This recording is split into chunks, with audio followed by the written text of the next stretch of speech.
Salut à toutes et à tous, j'espère que vous allez bien. On prend un petit peu l'extérieur, on prend un petit peu le frais pour cette vidéo, enfin le frais ou le chaud, à l'heure où j'enregistre, on est le 1er septembre 2021 et on a enfin l'été qui se déclare alors que l'été c'était censé être il y a 3 mois.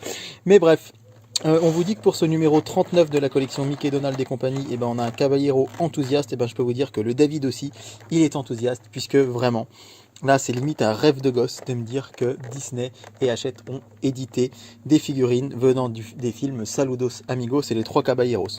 Je vous explique rapidement pourquoi. Petit, j'avais régulièrement des cassettes, des VHS de chez Disney. Mes parents m'achetaient une VHS tous les 2 mois, 3 mois en général, enfin parfois plus, parfois moins. Quand on allait dans la ville voisine dans laquelle il y avait un supermarché qui vendait les cassettes, parce que c'est pas le cas dans la petite ville où j'habitais à l'époque. Et très souvent, c'était une cassette Disney, et très souvent, il y avait la bande-annonce des Trois Caballeros dedans.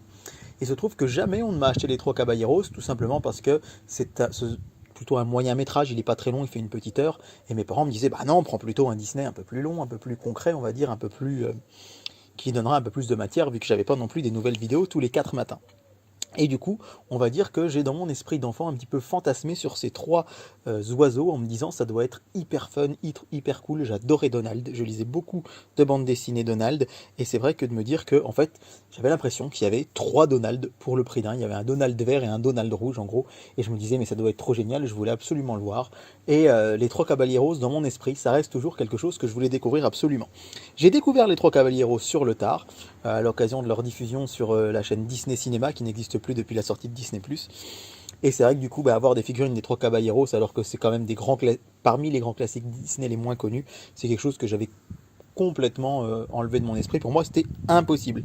Et là, de les avoir comme ça en figurine, je suis juste trop content. Alors, les Trois Caballeros, Saludos Amigos, c'est quoi?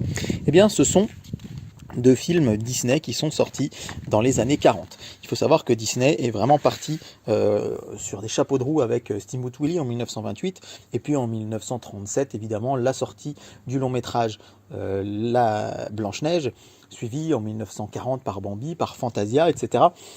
Et par Pinocchio et Fantasia, pardon, en 1940, et Bambi en 42. Et là, on arrive dans évidemment une période malheureusement tristement célèbre de l'histoire du monde, la Seconde Guerre mondiale. Et donc, les ventes de chez Disney, les entrées de films vont s'effondrer, puisqu'évidemment, en Europe, on ne va plus au cinéma à cette époque. Et c'est alors que le gouvernement américain va demander à Disney de l'aider. Et de l'aider dans quel but? On va voir ça un tout petit peu plus tard. Pour l'instant, je continue de vous présenter le fascicule. Donc, sur les Trois Caballeros, c'est tout simplement Donald qui va partir en Amérique du Sud et il va rencontrer José Carioca et Panchito. José Carioca, c'est le perroquet vert, et Panchito, il est en rouge, lui. Et ils vont devenir 3 amis, trois personnages hauts en couleur, vraiment très drôles, très marrants. Et ça va devenir un trio vraiment assez iconique, mais encore une fois, pour moi, c'est un événement que ça sorte en figurine, parce que jamais j'aurais cru ça, puisque ça fait partie des Disney un peu oubliés, ces Disney du milieu des années 40, ces moyens métrages, si je vous dis Mélodie Cocktail, si je vous dis donc Saludos Amigos, ces Trois Caballeros, il est possible que vous ne connaissiez pas du tout. Et donc, ces moyens métrages sont sortis à l'époque, et il y a eu après, par la suite, jusque dans les années 2000, par Don Rosa, je crois qu'il y a eu le retour des Trois Caballeros, je crois, si je dis pas de bêtises, dans les années 2000. Voilà, The Three Caballeros Ride Again en 2000. Quel bel accent, mon cher David.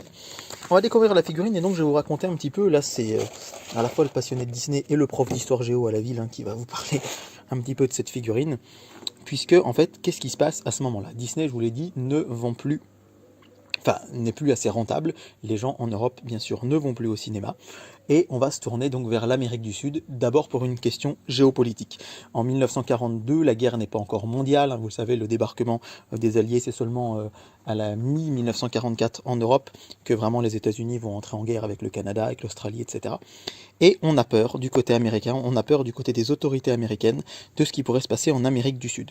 Tout simplement parce que l'Amérique du Sud est relativement neutre à l'époque, le conflit n'a pas éclaté, mais on sait que il pourrait y avoir des difficultés. On a évidemment le Japon qui va attaquer Pearl Harbor en décembre 41.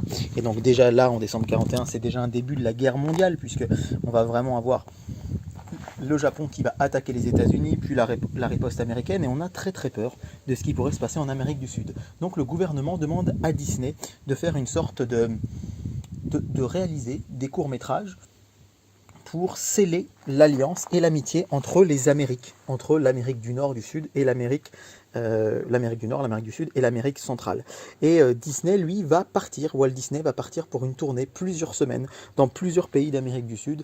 Walt Disney va partir au Chili, va partir en Uruguay, en Argentine, au Brésil, va un petit peu s'initier à l'espagnol, au portugais, hein, la langue brésilienne, et vont naître de tout cela ces films Saludos Amigos, ces deux films, hein, Saludos Amigos et Les Trois Caballeros, qui vont mettre en scène Donald, qui est extrêmement populaire.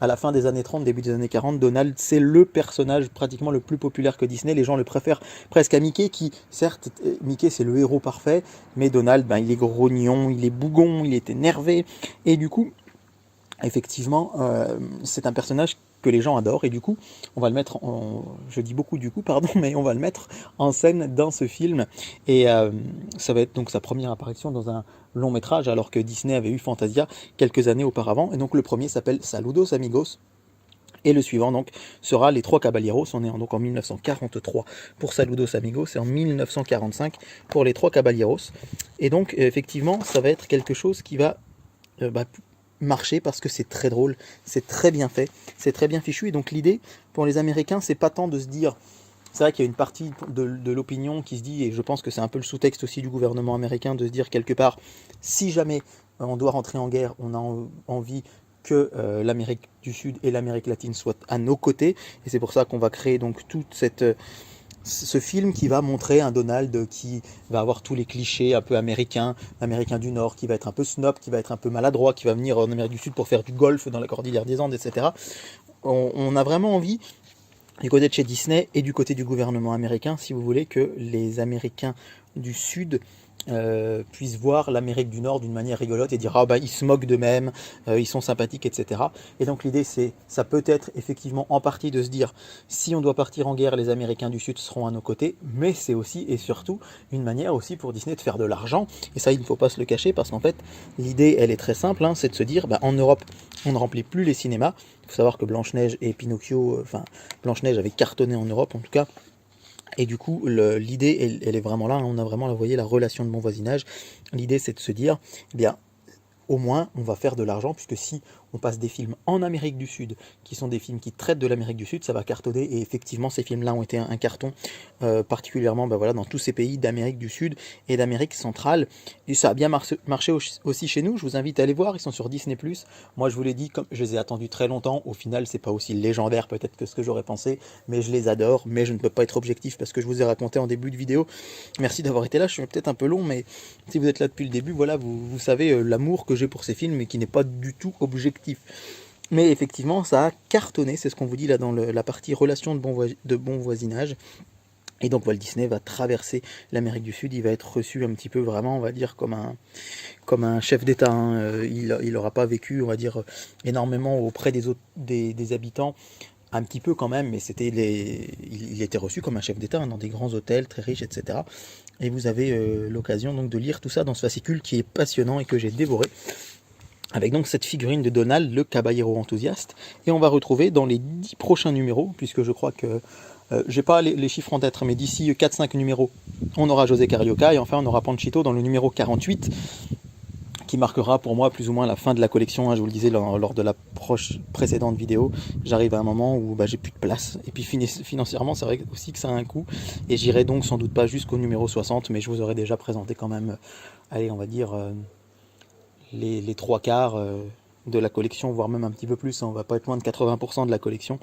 Donc voilà, j'espère que cette vidéo vous aura plu, que je n'aurai pas été trop barbant, puisque j'ai quand même peut-être plus parlé d'histoire que de cinéma ou de Disney, mais en tout cas, c'est vrai que c'est aussi original de voir qu'on a une figurine qui vient.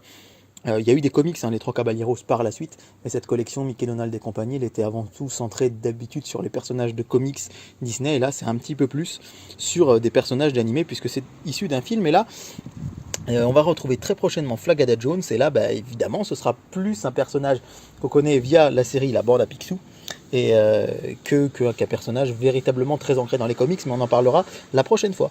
Voilà, ce sera le numéro 40. Je vous souhaite une très belle journée sur David Collectionne.